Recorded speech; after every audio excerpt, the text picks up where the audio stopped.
자, 오늘 제 4강을 할 차례입니다.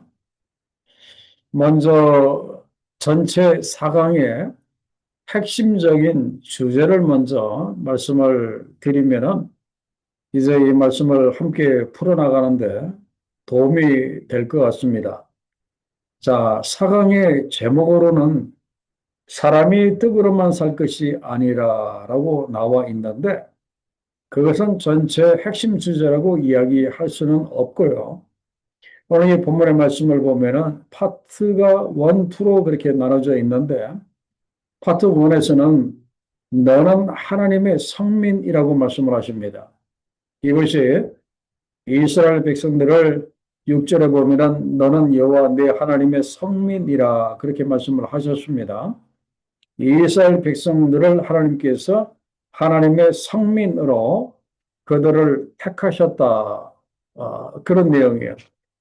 그리고 이제 파트 2에 보면은 어떤 내용이 나오는가 하면은 파트 2를 한번 제목을 한번 볼까요? 거기에 보면은 이렇게 나와 있습니다. 너의 의로움을 인함이 아니니라 그렇게 나옵니다. 그러니까 결국 전체적인 핵심 주제는 무엇인가 하면은 너희들은 하나님의 성민이지만 너희들의 의로움을 인하여 너희가 나의 성민으로 택함을 받은 것이 아니다. 그런 말씀이에요. 그러면서 너희를 하나님의 성민으로 살아갈 수 있도록 하기 위해서 내가 강야 40년 동안 너희를 만나를 통해서 너희를 훈련을 했는데 그 훈련의 가장 핵심 내용이 사람이 떡으로만 사는 것이 아니라 하나님의 입에서 나오는 말씀으로 살아야 되고 하나님의 입에서 나오는 말씀으로 살아야 그들이 진정 하나님의 성민이 된다고 하는 귀한 그 내용인데 이 내용은 우리들에게 그대로 적용이 되는 그 내용입니다. 우리도 이제 하나님의 백성으로 선택을 받은 사람들 아닙니까? 이런 우리들이 우리의 의로움으로 하나님의 백성이 된 것이 아니에요. 그죠? 다 예수께서 우리의 모든 죄 문제를 그분이 대신 가져가셨기 때문에 우리가 이제 의롭다함을 받고 우리가 하나님의 성민이 되었다. 그런 말씀이에요. 그렇기 때문에 어떻게 살아야 하는가? 우리가 떡으로만 살아서는 안 된다. 그런 말씀입니다. 세상에 먹고 사는 의식주 문제에 매여서 우리가 하나님의 백성으로 살아갈 수는 없다. 그런 말이에요. 그 의식주 문제는 기본적으로 하나님께서 해결해 주실 것이지만 그러나 우리는 어떻게 해요? 하나님의 입에서 나오는 말씀으로 우리가 살아야 진정 하나님의 백성이 될 수 있다. 그런 말씀이에요. 이 핵심 주제만 여러분들이 잘 기억하고 계시면 이제 오늘 이 말씀에서 하나님이 우리들에게 뭘 원하시는지 그걸 알 수가 있다. 그런 말씀입니다. 자, 그러면은요. 자, 파트 1을 보겠습니다. 파트 1을 보면은 너는 하나님의 성민이라고 이야기를 하고 계시는데, 자, 1번의 문제를 보면은 그 이스라엘 백성들이 이제 가나안 땅에 들어가게 됩니다. 가나안 땅에 들어가서 이제 앞으로 쭉 살게 될 터인데 하나님께서 가장 지금 어, 염려하시는 것이 무엇인가 하면은 이스라엘 백성들이 가나안에 있는 그 이방 족속들하고 동화될 것을 하나님이 염려하고 계신 거예요. 그래서 거기에 보면은 그 동화되지 않도록 하기 위해서 어떻게 하라고 했습니까? 1절까지 말씀을 보면은 하나님이 가나안의 7족속을 쫓아내실 때에 이 말씀을 통해서도 가나안의 7족속을 쫓아내는 주체가 이스라엘이 아니라 하나님이 그렇게 하시는 것을 보게 됩니다. 그래서 2절에 보면은 그 뭐라고 말씀을 하시죠? 여호와께서 그들을 너희들에게 넘겨 너희들로 하여금 치게 하실 것이다. 그러니까 지금 전쟁의 선봉에는 하나님이 계시고 그 전쟁을 하나님이 이제 주관을 하시는데 그때에 이방인들하고 동화되지 않기 위해서 뭘 하라라고 말씀을 하시는가 하면은 자, 거기 보면은 그들을 진멸하라라고 말씀을 하십니다. 하나도 남기지 아니하고 다 죽이라고 말씀을 하시고 그리고 그들과 어떤 언약도 맺지 말라라고 말씀을 하시고 그리고 그들을 불쌍히 여기지도 말라라고 말씀을 이렇게 하십니다. 그리고 3절에 보면은 그들과 혼인하지도 말라라고 그렇게 말씀을 하십니다. 그리고 또 5절에 보면은 그들의 우상 제단을 전부 다 헐어버리라고 말씀을 하십니다. 특별히 그 아세라 목상을 찍어 버리라고 이제 그렇게 말씀을 하십니다. 자, 하나님께서 원하시는 것은 이스라엘 백성들이 이방인들과 동화되지 않는 것을 이렇게 원한다. 이제 그런 말씀이에요. 왜 이걸 하나님이 원하시는가 하면은 그 창조에 나와 있는 것처럼 하나님을 믿는 여호와 그 신앙과 그리고 그 우상을 섬기는 그 바알 신앙이 결코 하나 될 수 없기 때문에 그렇습니다. 자, 세상을 섬기는 그 신앙과 하나님을 섬기는 신앙이 하나가 될 수 없죠. 하나가 될 수가 없습니다. 만약에 그것이 혼합이 되면 어떻게 됩니까? 완전히 망하게 되는 거예요. 아무것도 아닌 것이 되는 거예요. 그래서 그 고린도전서 6장 15절에 보면은 뭐라고 말씀을 하셨는가 하면은 내가 그리스도의 지체를 가지고 창녀의 지체를 만들겠느냐? 결코 그럴 수 없다. 그런 말이에요. 절대로 혼합이 되어서는 안 된다. 이걸 이렇게 말씀을 하십니다. 그래서 우리도 이걸 항상 조심하고 있어야 돼요. 우리가 하나님을 믿는 그 신앙과 그리고 세속적인 신앙의 그 혼합이 되어서는 안 된다. 그런 말이에요. 우리가 하나님을 믿는다고 하면서도 또한 이제 세상을 의지하고 그렇게 혼합 속에서 이렇게 살아가서는 안 된다. 그런 말이에요. 이건 또 어떤 면에서 보면은 이렇게 하는 사람들은 또 이렇게 하는 것이 지혜로운 것이 아닙니까? 그렇게도 이야기를 하는데 그것은 전혀 지혜로운 것이 아닙니다. 왜 지혜로운 것이 아닌가 하면은 이렇게 양다리를 걸치다가 보면은 어떻게 되는가 하면은 첫째, 우리의 영이 깨끗하지 못하게 됩니다. 그죠? 우리의 영이 깨끗하지 못하게 되고, 그리고 항상 뭔가에 불안하게 됩니다. 그리고 위태위태한 삶을 살아갈 수밖에 없다. 그런 말씀이에요.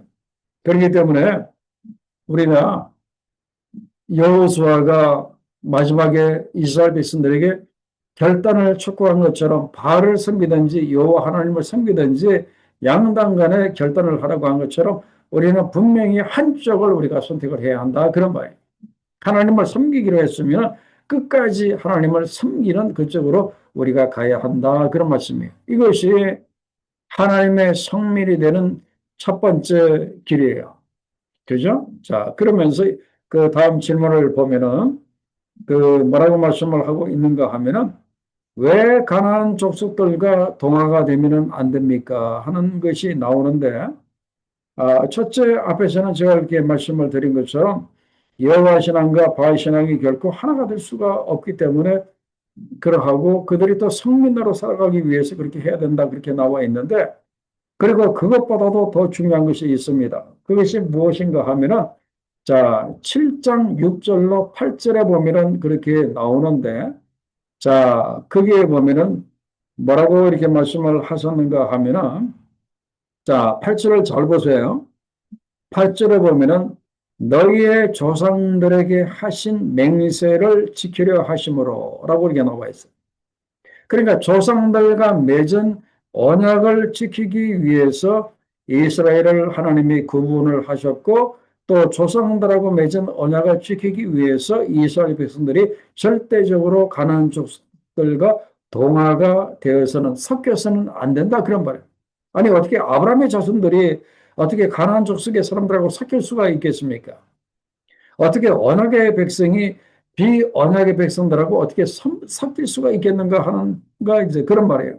그래서 여기서 중요한 것이 무엇인가 하면은 너희의 조상들에게 하신 맹세, 즉 그들의 조상들과 맺었던 그 언약이 무엇인가를 다시 한번 생각하도록 합니다.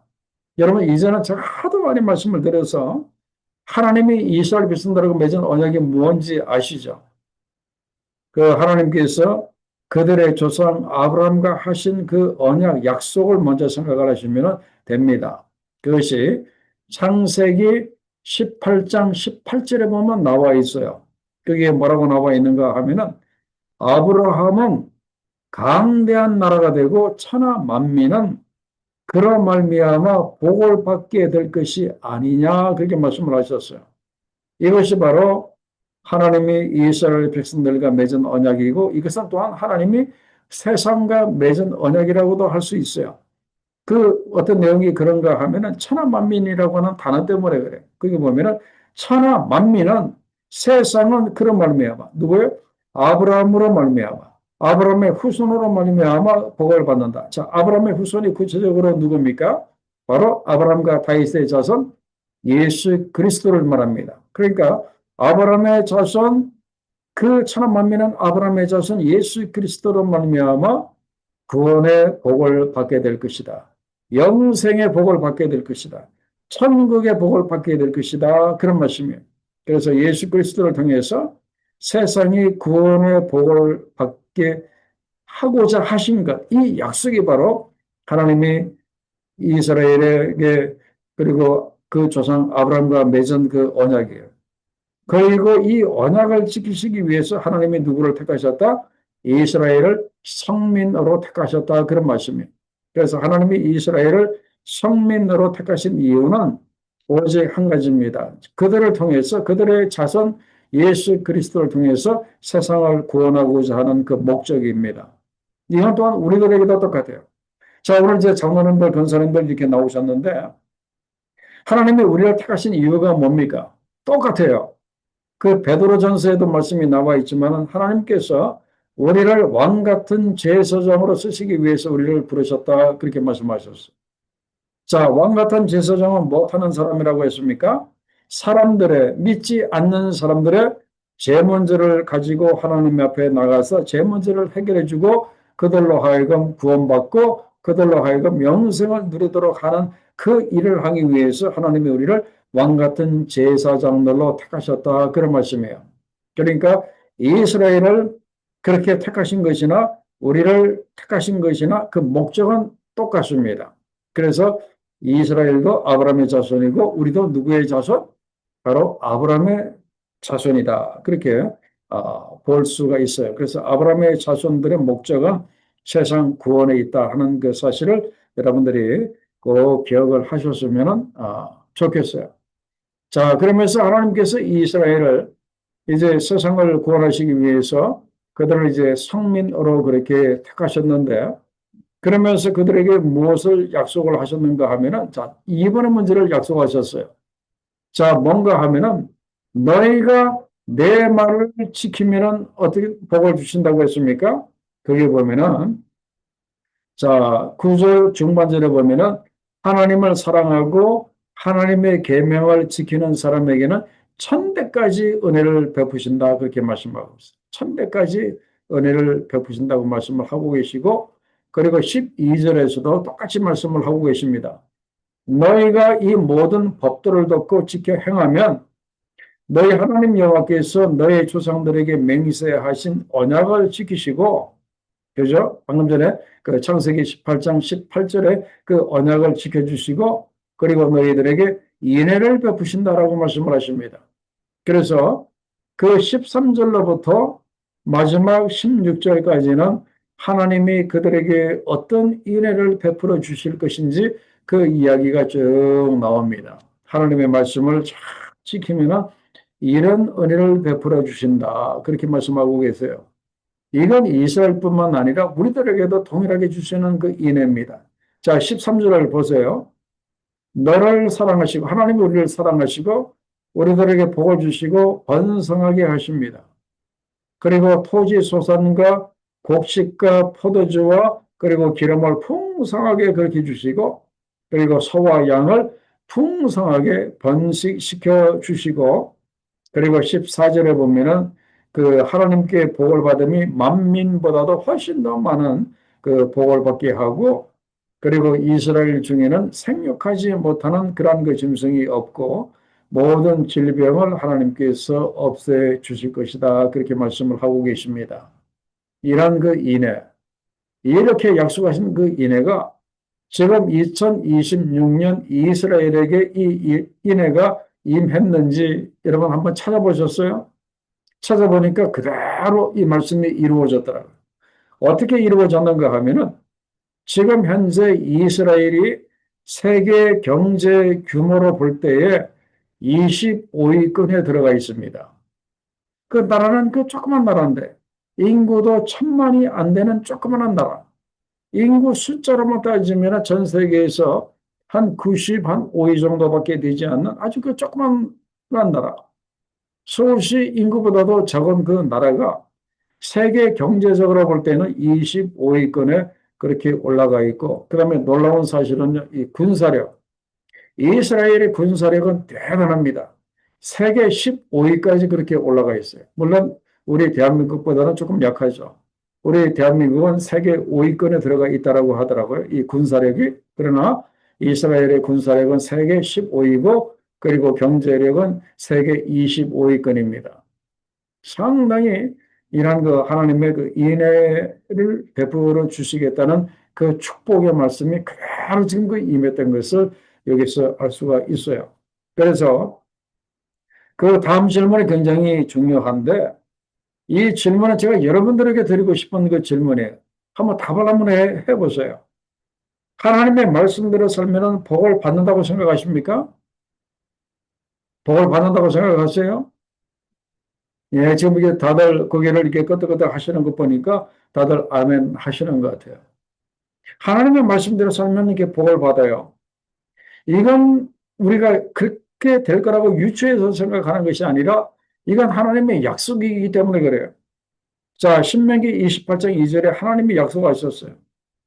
너가 너의 하나님 여호와의 말씀을 청정하면 이 모든 복이 너에게 임하여 너에게 이룰 것이라고 신명기를 통해서 약속을 하셨고, 그리고 잠언을 통해서 삶과 말씀에 주의하는 자는 좋은 것을 얻나니라고 그렇게 하나님이 약속을 이렇게 하셨어요.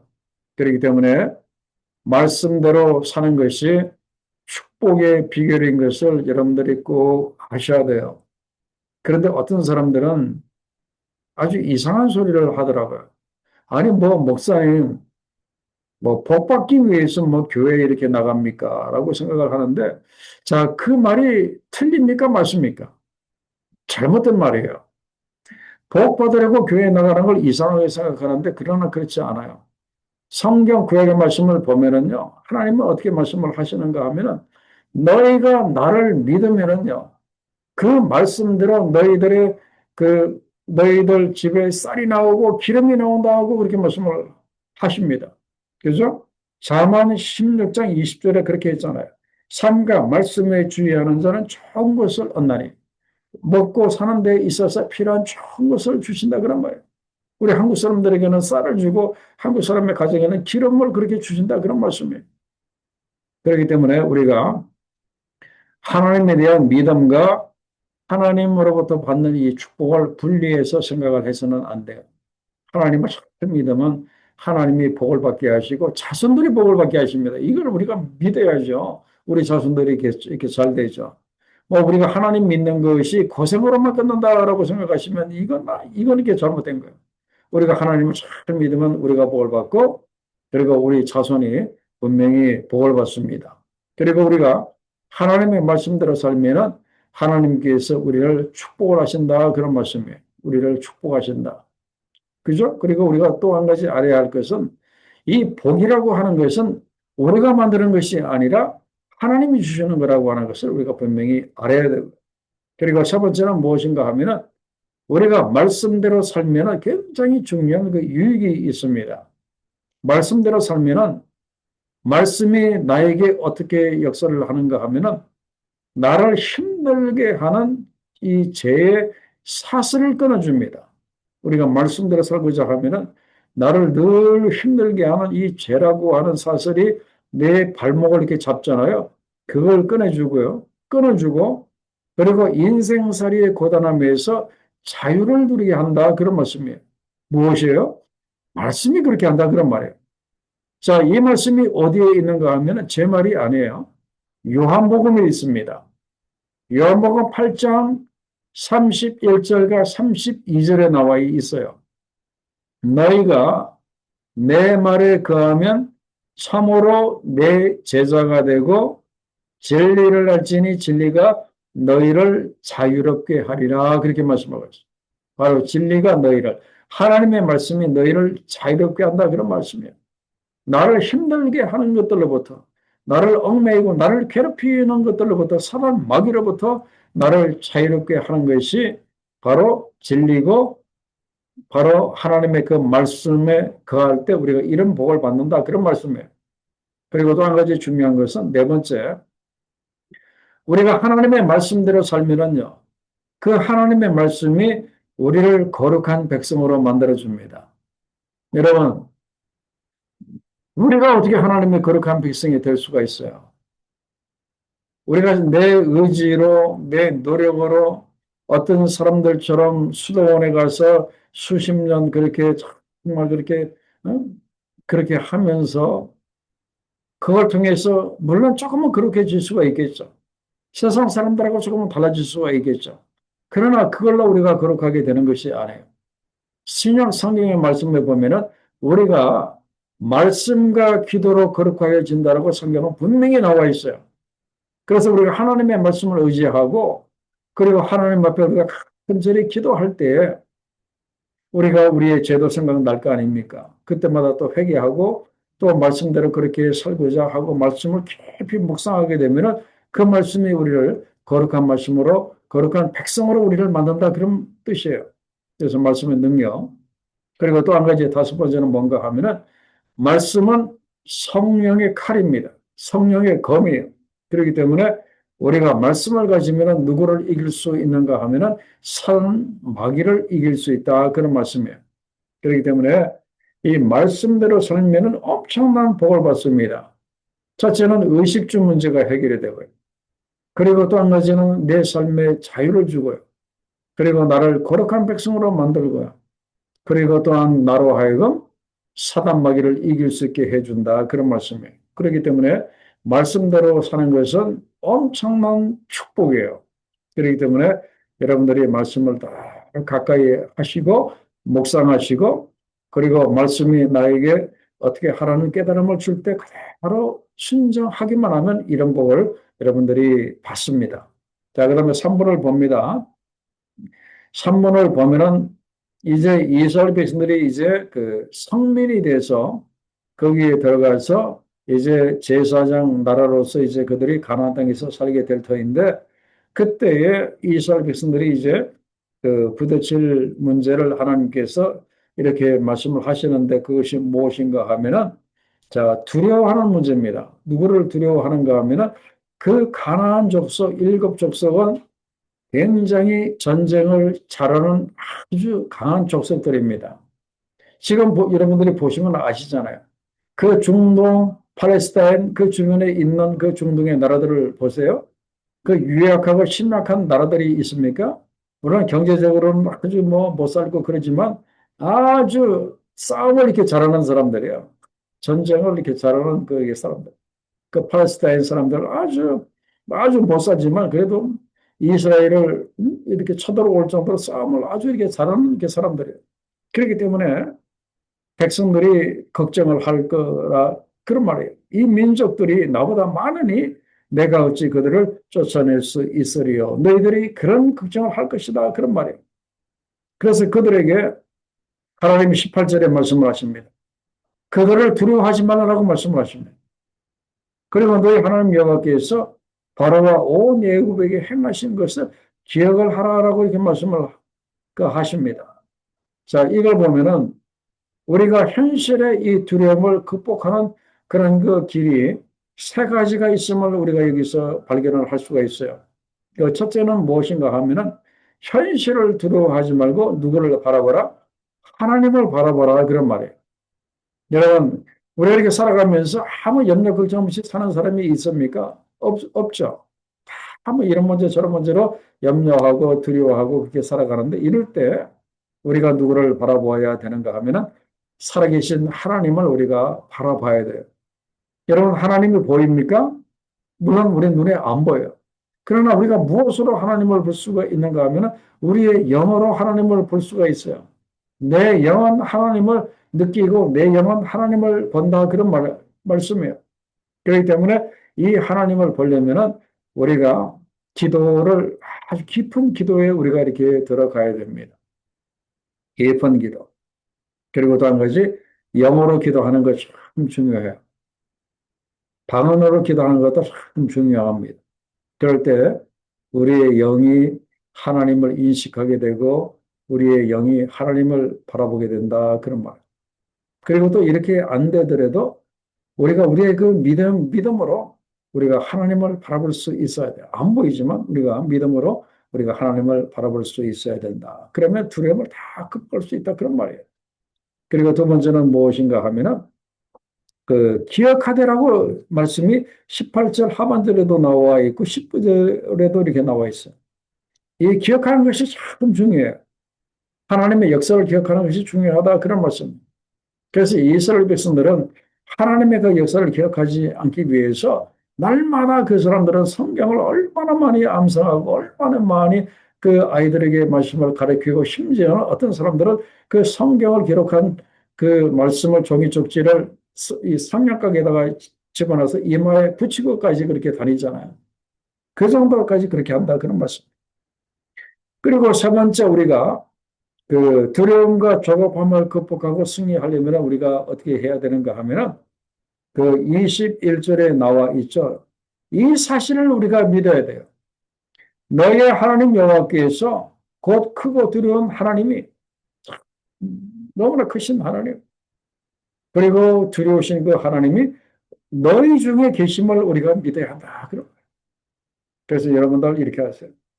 힘들고 어려운 문제 때문에 낙심이 될 때 영어로 하나님을 바라보세요. 기도 가운데 하나님을 바라보시고 그리고 하나님이 나를 어떻게 구원하시고 오늘까지 나를 어떻게 도우셨는지 한번 이렇게 기억해 보세요.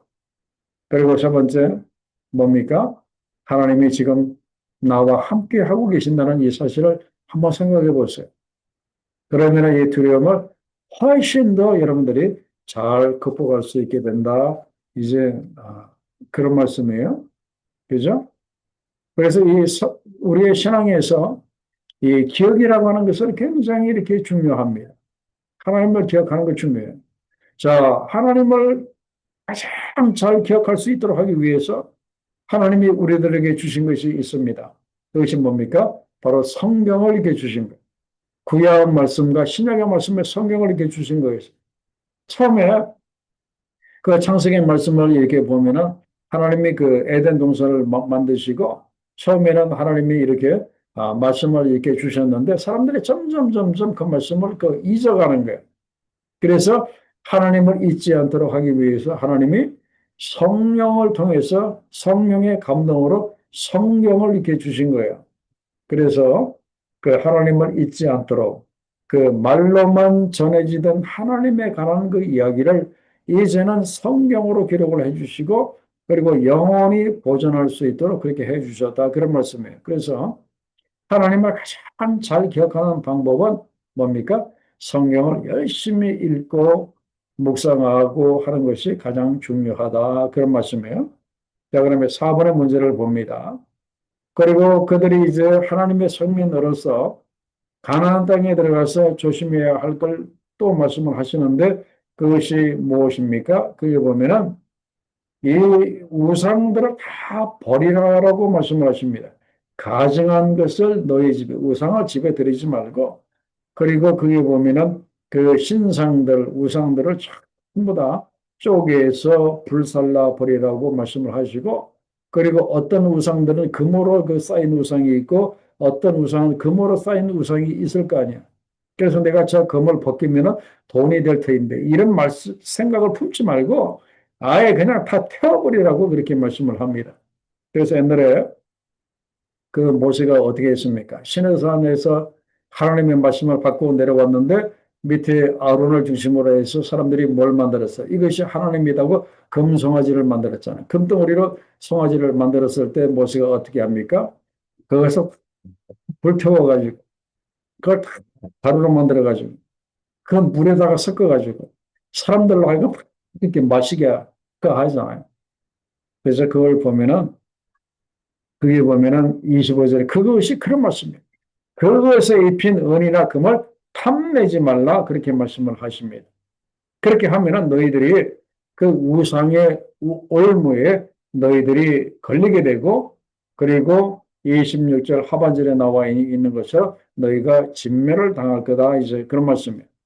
자, 이제 여기까지는 이제 그들에게 있어서 하나님이 조금 염려하는 대목을 말씀을 하셨어요. 두려움 문제라든지 또 이 우상에게 걸려 넘어지는 이런 문제를 이제 말씀을 하셨고, 자, 그러면서 이제 그 5번에서는 그들이 그 하나님의 성민으로 살아가기 위해서 너희들에게 필요한 그 훈련이 무엇인가를 말씀을 하고 계시는데, 바로 그 이야기가 지금 여기에 이렇게 나오는 거예요. 오늘 말씀의 제목에 나와 있는 것처럼. 자, 그것이 뭡니까? 바로 신명기 8장에 3절 하반절에 나와 있는 거예요. 3절 하반절에. 사람이 떡으로만 사는 것이 아니요 여호와의 입에서 나오는 모든 말씀으로 사는 줄을 너가 알게 하려 하심이라. 그래서 하나님이 이스라엘 백성들을 강야로 인도하시고 그들에게 매일 아침마다 만나를 그렇게 먹이신 것은 무엇을 깨닫도록 하기 위해서인가 하면은 사람이 떡으로만 사는 것이 아니다. 우리가 의식주 문제에 매여서 평생을 그렇게 사는 것이 아니라 이 의식주의 이 문제는 누가 준다? 하나님이 아침마다 새벽마다 그렇게 만나로서 줄 거니까 먹고 사는데 필요한 만나는 내가 줄 터이니 너는 무엇으로 사는 법을 배우라. 말씀으로 사는 법을 배우라. 이제 그런 말씀이에요. 그죠? 그래서 우리가 이제 의식주 그 먹고 사는 것을 그 먹고 사는데 필요한 그 만나를 주신다고 하는 것은 하나님이 이제 우리가 세상에서 이제 그 직장을 통해서 또 일을 통해서 이 먹고 사는 것을 이제 잘 우리가 구할 수 있도록 하나님이 도와주십니다. 좋은 직장도 주시고 좋은 건강도 주시고 또 그렇게 해서 또 비즈니스가 잘 되게 해서 이제 먹고 사는 문제를 해결해 주시고 그렇게 해줄 터이니 너는 영의 양식, 하나님의 말씀으로 사는 법을 배우라 그런 말씀이에요. 그래서 우리가 이 두 가지의 균형이 굉장히 중요합니다. 무엇의 균형? 떡과 말씀의 균형이 굉장히 중요하다 그런 말씀이에요. 그리고 또 한 가지, 이스라엘 백성들이 하나님의 말씀으로 사는 법을 배우도록 하기 위해서 이스라엘 백성들에게 하나님이 주신 축복이 있습니다. 그것이 무엇인가 하면은 자, 그 그림을 한번 보세요. 그림을 보면은 이스라엘 백성들이 새벽에 나가서 만나를 줍고 있는데 그 밑에 참조의 말씀에 보면은 재밌는 그 이야기가 있어요.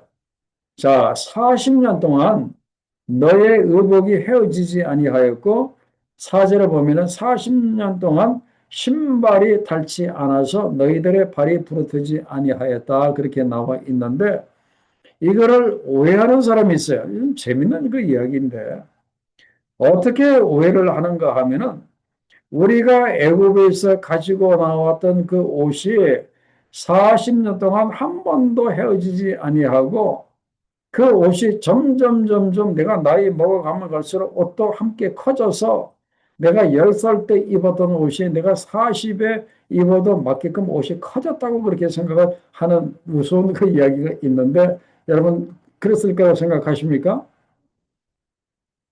내 몸이 커지면서 내가 입고 왔던 옷도 커졌다? 아니에요. 그거는 무엇인가 하면 참조의 중반에 보면 나오죠. 이스라엘 백성들이 나올 때 상당한 양의 의복을 가지고 나왔고 가죽을 가지고 나왔고 그리고 털을 공급해 주는 소와 양을 가지고 나왔어요.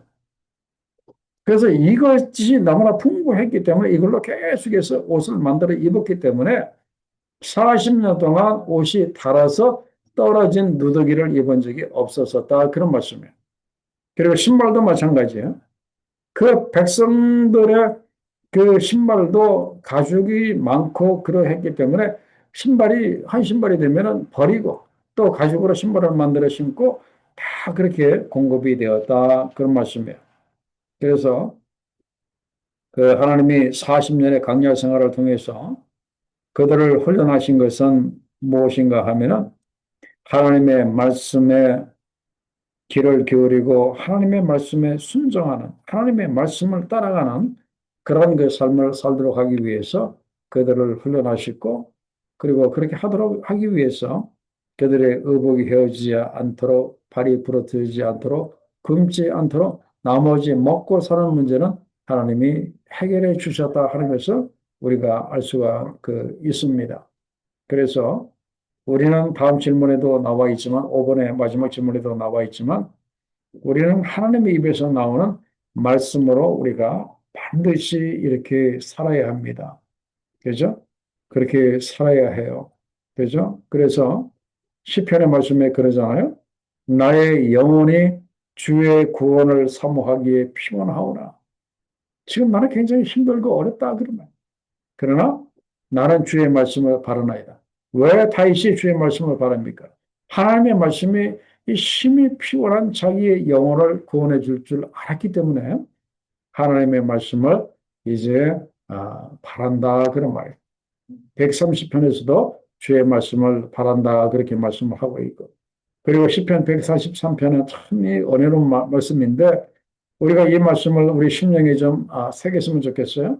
아침에 나로 하여금 주의 인자한 말씀을 듣게 하소서. 내가 주를 의뢰함이니이다. 내가 다닐 길을 알게 하소서. 내가 내 영혼을 주께 드림이나이다.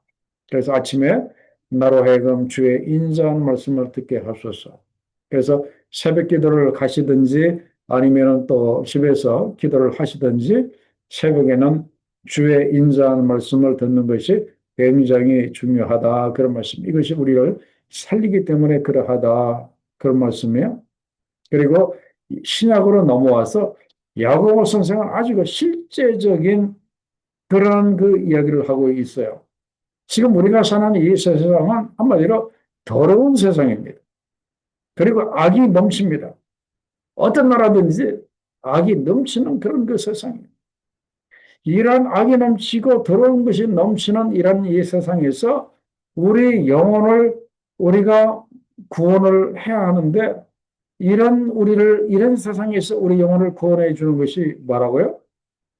마음에 심어진 말씀이라는 마음에 심어진 말씀이 우리를 구원한다. 그리고 그 마음에 심어진 말씀으로 온유함을 받아라. 그래서 이제는 더 이상 이 세상에 들어온 세상에 넘치는 악 때문에 참 힘들어하고 마음이 불편하고 그렇게 하지 말고 그냥 이 온유함, 마음의 평안함을 받으라. 그렇게 말씀을 합니다. 그래서 우리는 말씀으로 살아야 돼요. 왜 그런가 하면은 창세기 말씀을 보면은 우리는 하나님의 형상을 따라 만든 영적인 존재이기 때문에 영을 가진 존재이기 때문에 영의 양식인 말씀이 필요해요. 그래서 떡만 가지고 살다가 보면 영은 쩔쩔쩔쩔 굶습니다. 내 영혼은 쩔쩔쩔 굶어요. 그러면은 막 피곤하고 힘들고 어려워요. 제대로 사는 것이 아니에요. 그렇기 때문에 우리가 이 두 가지 육의 양식도 중요하겠지만 영의 양식인 하나님의 말씀도 굉장히 중요하다는 사실을 여러분들이 꼭 기억을 하셔야 됩니다.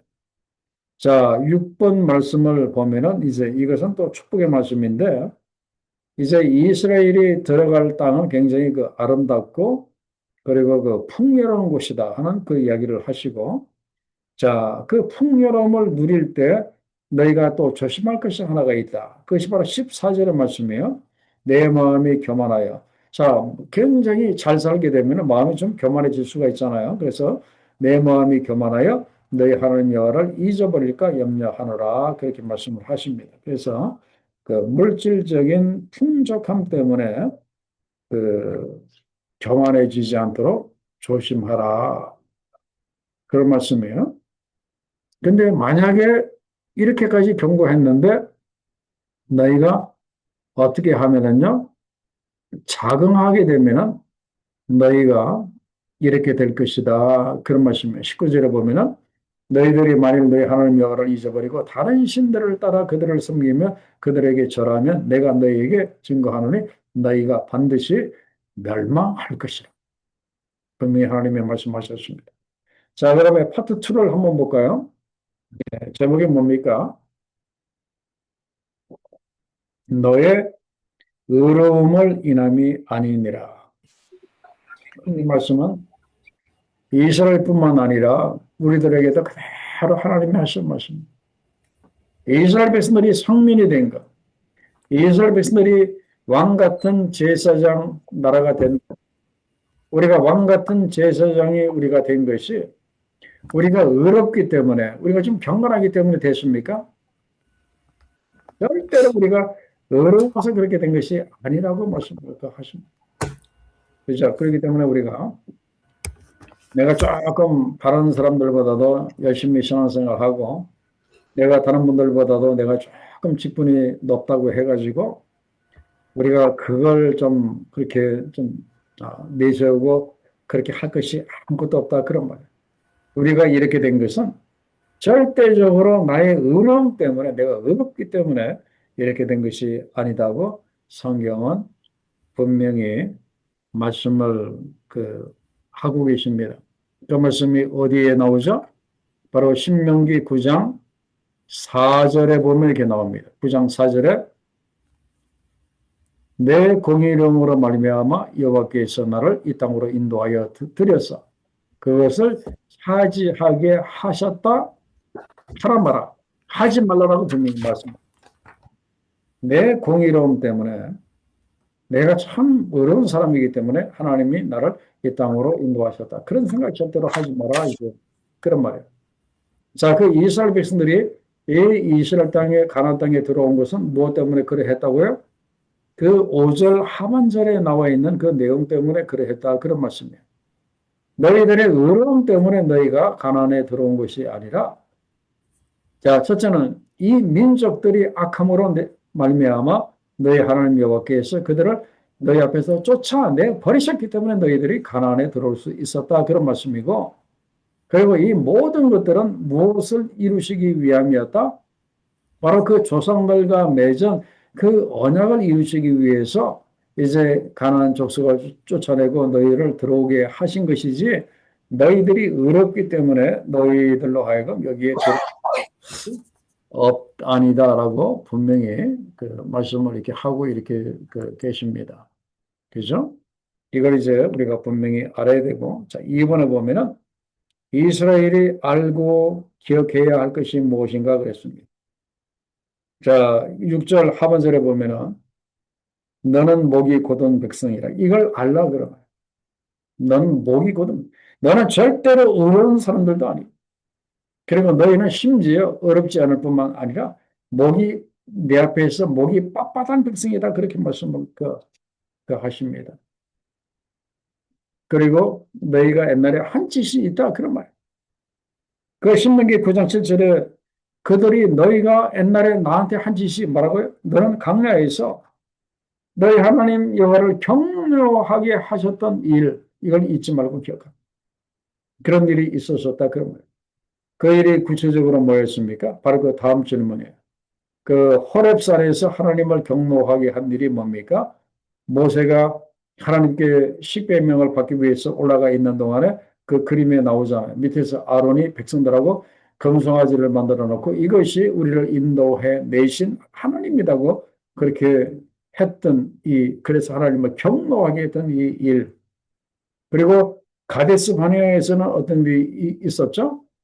우리 지난번에 공부했잖아요. 하나님이 가데스 바네아에서 이제 이스라엘 백성들로 하여금 곧장 올라가라고 했는데 그들이 곧장 올라가지 아니하고 하나의 어떤 그 타협을 제시하잖아요. 하나님, 우리가 좀 먼저 좀 올라가서 정탐하면 안 될까요?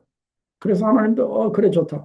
정탐을 하라고 했는데 그들이 와서 긍정적으로 했으면 예수 오케이. 2명 빼고 10명이 부정적인 보고를 하는 바람에 하나님이 또 경로하셔서 금방 들어갈 수 있는 그 땅을 그때로부터 38년 동안 앞에서 2년을 벌써 썼기 때문에 38년 동안 광야를 이렇게 돌게 했잖아요. 그죠? 이걸 지금 이렇게 말씀을 하신 겁니다. 그래서 너희들이 하나님의 성민이 되어서 그 제사장 나라로 너희들이 쓰임받게 된 것은 절대적으로 너희들이 의로워서 그렇게 된 것이 아니다. 그리고 너희들이 조심해야 될 것은 너희가 옛날에 하나님을 이렇게 경노하게 했던 일을 꼭 기억을 하고 다시는 이런 짓을 하지 말라고 지금 모세가 신신당부하고 있는 것을 이렇게 볼 수가 이렇게 있습니다. 그리고 모세는 이제 그 하나님을 위해서 모세는 늘 그 이스라엘 백성들을 위해서 그 중보 기도했던 그 사람이에요. 이건 제가 설명을 드리지 않더라도 모세는 자기 백성을 위해서 그 기도했던 그 사람이었고, 그리고 3번에 보면은 그 하나님께서 그 모세의 중보 기도를 들으시고 그 베푸신 은혜가 무엇인가 하면 이 내용 뭔지 아시죠? 이제 사람들이 그 금송아지를 이렇게 만들어 가지고 할 때 그 모세가 이렇게 내려오면서 그걸 그 봤잖아요. 그래서 하나님께로부터 그 받은 그 십계명 돌판을 크게다가 그냥 던져버려 가지고 돌판도 깨지고 뭐 일이 아주 상황이 심각하게 그렇게 되었잖아요. 그때 하나님이 뭐 어떻게 하시겠다고 말씀을 하셨는가 하면은 이 백성들을 다 죽여버리고 너 하나만 가지고 다시 시작하다 그렇게 했었을 때 모세가 이 백성들을 살려달라고 그렇게 중복이라는 내용이 바로 25절부터 그 29절까지 그 내용이에요. 그래서 하나님이 그 마음을 돌이키시고 이제 그 백성들을 어떻게 합니까? 살려 이렇게 주시잖아요. 그죠? 살려 주시죠. 그러면서 그 신명기 신명기 10장으로 이렇게 들어가면은 하나님께서 모세가 그렇게 또 기도하니까 자기 목숨 걸고 기도하니까 하나님이 그 모세를 생각하셔서 어떻게 하시죠? 그래, 내가 양보하겠다. 그러면서 모세가 화가 나서 깨뜨려 버린 그 십계명의 말씀을 다시 새겨주시겠다고 말씀을 하십니다. 그러면서 거기에 보면은 너는 처음과 같은 두 돌판을 다듬어. 그죠? 가지고 산에 올라오라. 그러면 이제 거기에다가 너가 깨뜨린 처음 판에 쓴 말을 내가 그 판에 쓰리니. 그리고 너는 그 개를 만들어라고 했는데 그 개가 그 그림에 나와 있는 그 언약궤. 그래서 그 언약궤 안에다가 이 십계명에 기록이 되어진 그 두 돌판을 그 넣도록 이제 그렇게 이야기를 그 말씀을 이렇게 하셨어요. 자, 이제 결론 및 적용을 봅니다. 제가 이제 처음에 서론 말씀에도 이렇게 드렸지만은 오늘 말씀의 핵심은 그 두 가지라고 했습니다. 자, 첫째는 뭡니까? 이스라엘 백성들은 하나님이 택하신 성민이다. 그런 말. 어디에 쓰시기 위해서? 제사장 나라로 쓰시기 위해서 택한 하나님의 선민이고 하나님의 성민이었다. 그런 말씀이에요. 그러면서 이제 그들이 어떻게 해야 조심해야 할 것을 쭉 말씀을 하시고, 그리고 너희가 나의 성민이 되기 위해서 가장 조심해야 할 것이 뭐라고 두 가지를 말씀을 하셨는가 하면은 말씀대로 사는 것이 굉장히 중요하다. 그거예요. 그리고 또 한 가지는 우상에 빠지지 말라라고 계속해서 반복해서 말씀을 하시고, 그러면서 무엇을 너의 의로움 때문에 너희가 잘나서 내 성민이 된 것이 아니라고 하는 이 사실을 꼭 기억하라고 말씀을 하셨어요. 이걸 우리들에게 그대로 적용을 하면은 그 베드로 사도가 우리도 하나님의 그 이게 뭐라고 했습니까? 하나님이 택한 제사장 나라라고 말씀을 하셨거든요. 이스라엘 백성들과 똑같은 목적으로 쓰시기 위해서 우리를 택하셨다. 제사장 나라로 택하셨다. 그런 말. 우리도 성민이에요. 그러려면 우리가 어떻게 살아야 된다? 말씀대로 살아야 되고, 그 다음에 우상에 빠져서도 안 되고, 죄에 빠져서도 안 되고, 항상 거룩하게 살아야 되고, 그리고 항상 염두에 두어야 될 것이 내가 의롭기 때문에, 내가 경건하기 때문에 내가 하나님의 이 성민이 되었다. 하나님의 직분받고 하나님의 일꾼이 되었다. 내가 직분받고 장로가 되고 내가 권사가 되고 목사가 되었다. 이런 생각을 절대로 내 의로움 때문에 이렇게 되었다 하는 생각을 절대로 하지 말라. 그런 말이에요. 그럼 게 뭡니까? 온전한 하나님의 은혜로 그렇게 된 것이 우리의 그 무엇 때문에 그렇게 된 것이 아니라고 하는 것을 꼭 기억하시라 이제 그런 말씀입니다. 자, 기도하겠습니다. 아버지 하나님 오늘 참으로 귀한 말씀을 허락해 주시고 이스라엘뿐만 아니라 우리들이 하나님께 이렇게 택함받고 구원받아서 하나님의 일꾼이요 하나님의 그 나라의 제사장 나라로 우리가 이렇게 쓰임을 받고 있는 것은 아버지 하나님이 우리를 쓰시기 위함이고, 그리고 이때 우리가 무엇을 조심해야 할까를 깨닫게 하셔서 너무나 감사합니다. 절대적으로 우리가 의로워서 우리가 잘나서 그렇게 된 것이 아님을 꼭 기억할 수 있도록 그렇게 하나님 도와주시고, 또 경건한 하나님의 성민으로 살아가기 위해서 우리가 늘 하나님의 말씀에 순종하고 말씀을 의지하는 삶을 살아갈 수 있도록 인도해 주시고, 우리가 세상 제약에 우리가 물들지 않도록, 세상 제약에 빠지지 않도록, 세상의 그 헛된 우상을 섬기지 않도록 하나님 우리를 도와주셔서 주님 오실 때가 가까운 이때 세상이 점점 악해져 갑니다. 아버지 하나님, 이런 그 세상에서 우리가 더욱더 깨어서 하나님의 성민으로서 우리가 잘 살아갈 수 있도록 주의 성령으로 우리를 도우시고 인도하시고, 우리 주님이 다시 오시는 그 재림의 역사에 우리가 귀하게 쓰임 받는 우리 모두가 되게 하나님 도와주셔서, 우리 주님 다시 오실 때 우리가 다 공중에 휴가당하고 들림받아서 우리의 정말 신랑으로 오시는 예수 그리스도를 우리가 신부로서 우리가 맞이하는 귀한 은혜를 우리가 다 체험할 수 있도록 하나님 도와주시옵소서. 감사하며 예수님의 귀하신 이름으로 기도하옵나이다. 아멘.